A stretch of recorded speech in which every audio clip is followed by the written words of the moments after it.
All right, Hants County residents voicing concerns over undesirable uranium mining proposal. Joining me to talk about all this is Chad Pothier, resident who helped organize a meeting recently.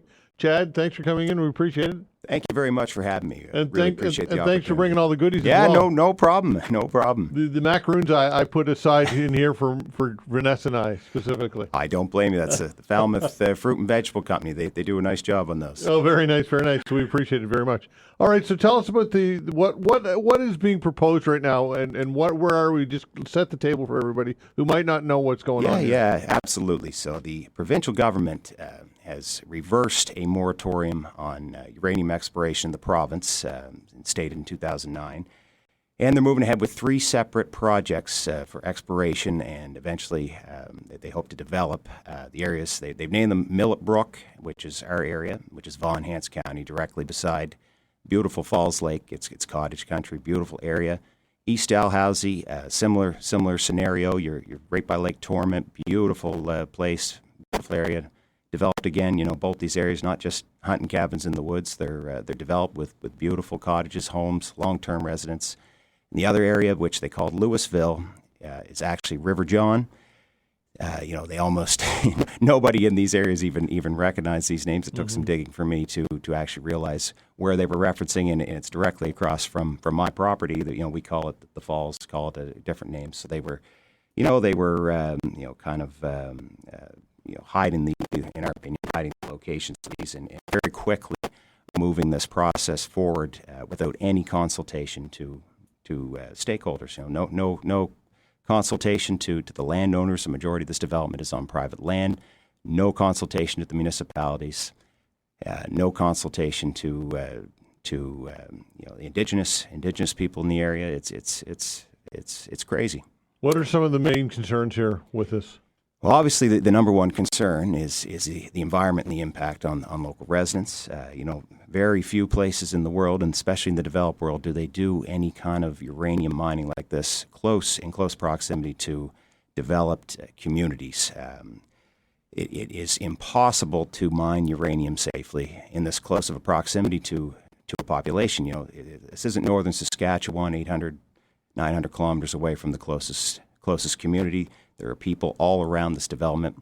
There's radon is emitted when they're doing this. It can travel. The immediate area affected between that and the dust and potential trailings from holding ponds in that immediate area is 100 kilometers, which encompasses from our location, most of HRM, with up to 400 kilometer spread. So between these 3 mines, you're talking all of Nova Scotia, and the majority of the Maritimes can possibly be affected and poisoned by radioactive material. And this isn't like the tailings from a gold mine. This persists in the environment for up to 10,000 years. So it has to be managed that time. So the province will be left to manage the mess from this. There'll be tailing ponds that have to be managed. And you look the last 2 years, we were affected in our area by 2 major weather events, rainstorms, which pretty near breached the dams, pretty near flooded our whole community. There was lives lost. If we had a major rain event like that with the tailing pond, it would spread that radioactive waste throughout the entire maritime area. And this is going to affect not only the health of residents, this is going to affect tourism, it's going to affect businesses. Nobody wants to buy radioactive lobsters, oysters, or apples. Yeah. It's going to blanket the Annapolis Valley in radioactive. This radon that's emitted, it travels through the air and comes down, into the water system. It lands on plants, it lands on everything, and persists in the environment. And when that gets in your system, it goes through a process of degradation that tears your internal organs apart, causes cancer, causes all sorts of debilitating business. About the only person this development will be good for is the film industry, because the movie they're going to be able to make after this will blow Aaron Brockovich out of the water. Wow. So, I mean, look, you paint a grim picture here, right? Is this the worst case scenario, or? Well, I don't think it is, because, like I say, this can be done safely in locations that are far removed from local populations. But we spoke to a geologist. We've got the Canadian Association of Physicians for the Environment on our side, so really knowledgeable people on the subject. They believe that the only way to mine this uranium in this location is not through hydraulic fracturing, but an open pit mine. It's embedded in granite, which is very hard to remove the uranium from that material. And if that goes through, you're talking about a mine that's kilometers wide, kilometers deep. You've got radioactive dust, huge amounts of radon, tailing ponds that, as I mentioned before, are extremely hard to manage. The big concern with this, as I mentioned before, is the speed at which this went through.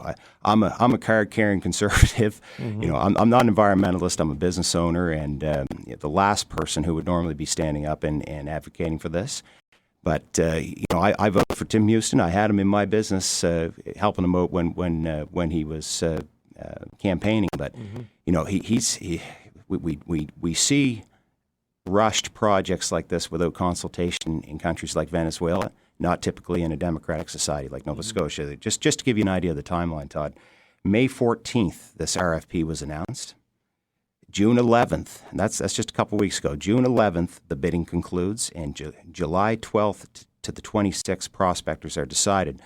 So a few weeks ago, there's a company called Solterra Georesources, local mining company. It's a startup. They were advertising on their LinkedIn page the start of these projects already before the RFP even concluded. So we had our meeting. We mentioned that in the meeting. They got blown up with people inquiring on it. They've since deleted their whole LinkedIn account. So there's a lot of things going on here that are questionable, and the speed at which this is coming allows for no public consultation. The point of me campaigning against this is to raise awareness, because very few people know that this project is going ahead. Very few people are aware of the potential consequences of it, and the government has announced. I had to laugh at, there was a CBC News coverage which said that taking uranium out of the ground may be safer than leaving it in. The biggest threat to having uranium in the ground is simply radon.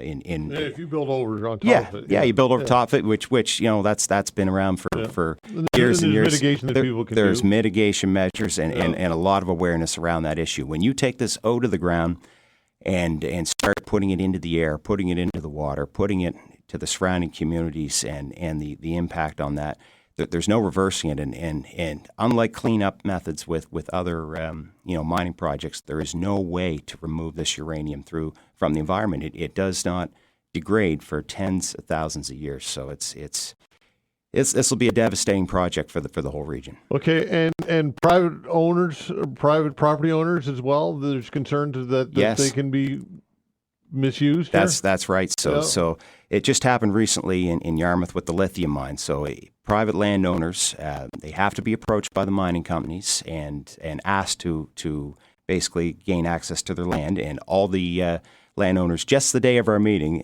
that was the first correspondence, they had received letters to expect this.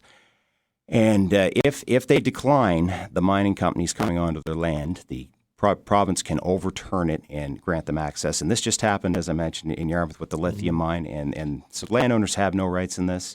The municipalities have no jurisdiction. The municipalities are organizing. They just, close to the River John project, the municipality there just voted to put a stop order to the government, but they don't have the power to do that. That's a show of force. Municipalities are organizing against it. But we're in an uphill battle here, and we need all the support we can get as a province. Yeah, to that, the government had previously said companies selected by the province would have to seek permission from landowners to explore. However, Section 26 of the Province's Mineral Resources Act allows the Natural Resources Minister to intervene if there is a stalemate. So basically, the concern would be that it would be probably just they would defer to industry. Exactly. Yeah. Exactly. And I encourage everybody to watch the legislative hearing on this. They're letting the mining companies dictate the policy, which is an extremely dangerous precedent. And they're throwing environmental laws and safeguards out the window too. They've got the message Nova Scotia is open for business. I support that. I think we need the revenue driving jobs, but it has to be done responsibly. You cannot strip mine a established community for radioactive material. It's not socially responsible. It's not economically responsible, and it's the impacts of this. Nova Scotia will be dealing with the cleanup for this for forever. So it's the environmental benefit will not outweigh the harm that's going to be done to all those other sectors and all those other stakeholders. They need to be consulted, and they need to have their fair share of input on this. What's the royalty structure? How much money is at play here? I mean, this should be part of the conversation, should it not? I haven't seen that published anywhere. Well, it should be. It should be. Right? It should be. There's no transparency. Yeah. There's no transparency on this project. It's like I say, you see this kind of thing in a country like Venezuela without any democratic process, but not something we're accustomed to here in Nova Scotia. I'm very, very disappointed in the Houston government on this. And no politician showed up to this meeting, is that No, correct? no. We invited Melissa Richard, the MLA. She didn't feel comfortable coming, but Melissa's a friend of mine. But Yeah. I'm disappointed with her on this one. She has not made a public statement. She has not gotten in front of this issue at all, and she fully supports in our talks with her with the provincial government's plan, and it's not the wishes of her constituents. An MLA is supposed to represent their constituents, and they do not want this. The whole county has rallied behind this. I've had a lineup. We've got a petition in our dealership. I've had a lineup of people coming in there to sign it. Nobody wants this. It's got to be stopped. Wow. Look, you make a pretty definitive case here. Yeah. That there's no good reason to do this. There's no shortage of uranium. We've got and it's not even good quality uranium. We can't even understand the business case for it. How do you know it's not good quality uranium? Well, that study's been done. Saskatchewan has a very high grade of uranium in the mine they do there. It's easy to mine. Mm-hmm. It's not embedded in granite like we do here. It's a much less invasive process to extract the uranium from the ground. And in Nova Scotia, it's a very, very invasive process, very hard to get, and the quality of the product is not the same. And there's a huge supply of uranium worldwide. We don't understand. We've got so many other resources to exploit here in Nova Scotia. Why are we going after one that could potentially poison the whole province? Okay, so I guess what tools do you have next? I suppose besides public sentiment and doing what you've done, what's next? Yeah, we need all the public support we can get. We're like I say, we've got a petition. We've got it all through our county. We're sending it to other counties. Any connections we have. We've got lawyers being involved to try and fight for the local residents and constituents. We've got the municipalities organizing to stand up to this together, hopefully strengthen numbers. But I just started this meeting. I had 2 days to prepare for it. I just learned about this last week. So we've thrown together a panel here in a very short period of time to stand up against this. Yeah. But we're just concerned citizens trying to do our best to fight this. Okay, once trucks start rolling in there and exploration starts in earnest, what could you possibly do? Well, with the public sentiment in our county, I pity the mining company that comes in, because I can tell you people are upset about this and they're going to fight back. So it's we've got to put a stop to this before a dangerous situation erupts here. Okay, Chad, appreciate it. Thanks for doing this. Thank you very much. Okay, that's Chad Pothier, resident who helped organize a recent meeting, and pretty compelling stuff, and perhaps something that you might want to weigh in on when we open the phone lines between noon and 1. We'll be right back.